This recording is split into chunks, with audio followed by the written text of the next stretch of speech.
first time in Annecy? First time. Première fois. Can you tell us how you feel? Because this is the capital city of animation. I've been hearing about this film festival for years, for everyone I know who loves animation, and they've talked to me about how extraordinary it is. But it wasn't until I actually arrived and was surrounded by particularly the amount of young people who live through animation and their energy around this festival. It's not as much in the rooms, it's as you're walking around the city and you can feel the brimming energy of everyone who's excited to be here.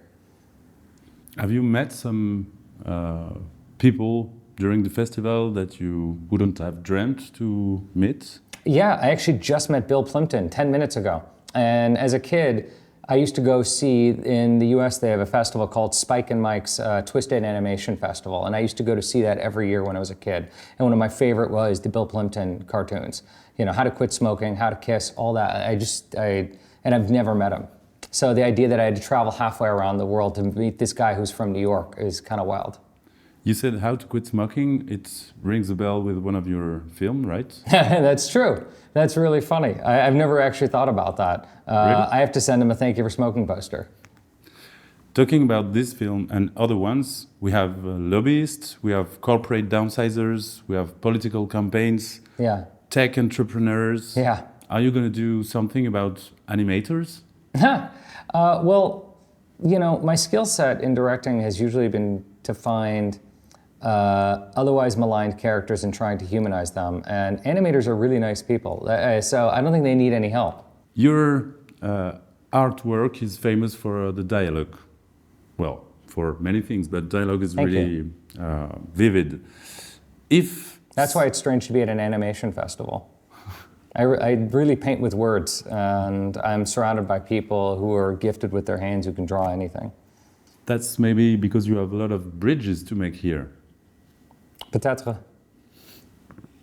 If cinema suddenly lost the ability to record dialogue, would you still know how to make a Jason Reitman film? That's really interesting. I feel like I try to tell my stories through words and through music, and I would probably rely on music more. And it's interesting being at an animation festival because I think my relationship with music was born out of animation. And it was watching cartoons starting with, you know, Disney and Bugs Bunny, and then into, the greater feature films from, Pixar, Miyazaki, and the use of rhythm and music. I think most adults, actually, we probably don't think about it, but our musical rhythm comes from watching cartoons as a kid. If you had to keep one cartoon, which one would it be? It's a great question. Maybe The Jungle Book, because I love the music so much, And I think, was it the last film that Disney worked on? I believe it might have been. Walt, you mean? Yeah, I That's think it might have possible. actually been. And it's gorgeous. I really love that film.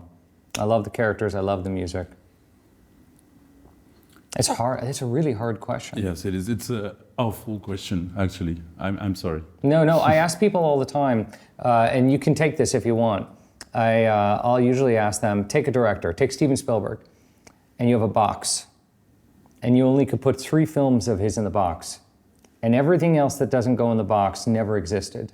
So if it's not in the box, you could walk up to someone and say, you ever seen Raiders of the Lost Ark? And they'd be like, I don't know what you're talking about. 3's a little nicer. 3's a little kinder. 1 is mean. One is literally handing someone a knife and being like, choose one body part to keep. Okay, so let's make this 3 animation film. Oh, fast. All right, I like how you work. I like how you operate.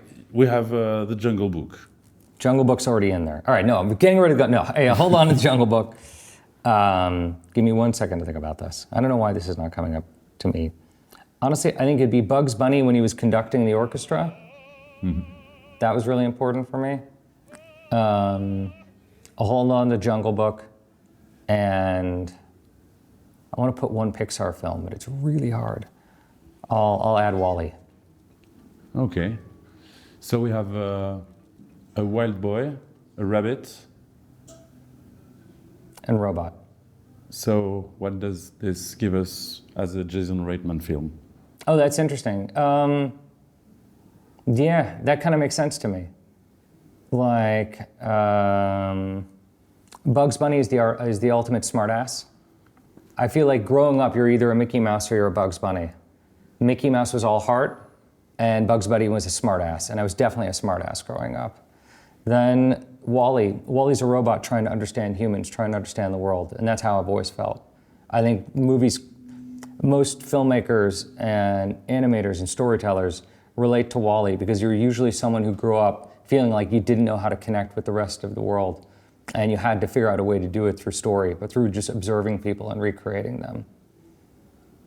And then Jungle Book, I don't know. You had a signing session here Yes. in Annecy. Yeah, So you've met with Annecy's audience. yeah, And I think that you've met someone who was like a real Ghostbusters. yeah. How does it feel to meet the audience here? What did you expect? What did you... Well, my relationship with Ghostbusters is really interesting in that I was 7 years old on the set of Ghostbusters. And I watched my father make this film, and I watched him make the sequel, and I watched this association with him and the Ghostbusters fandom my whole life. And I truly never expected to be a part of it. Really? Until one day I had an idea for a movie, and my father and I made Ghostbusters Afterlife together. Truly one of the great experiences of my life. And when he passed, I felt this responsibility to continue to work on it and shepherd it and protect it. And anytime I meet a Ghostbusters fan, I feel them speaking to my father through me. Now, around the world, there are Ghostbusters fans that belong to their own Ghostbusters groups. Today, I just met someone from Ghostbusters France, but I've met Ghostbusters from around the world who make their own packs, they make their own suits, they make their own Ecto-1 cars. And what they do is really incredible. They go and they do charity work as Ghostbusters. They go to children's hospitals and they meet little kids as Ghostbusters. And they spread joy using their Ghostbusters fandom. And they raise money for really good causes. So when I meet a person dressed up as a Ghostbuster, what I'm meeting is someone who is taking their love of something, of a movie, and turning it into really good charitable work, and it's very moving for me.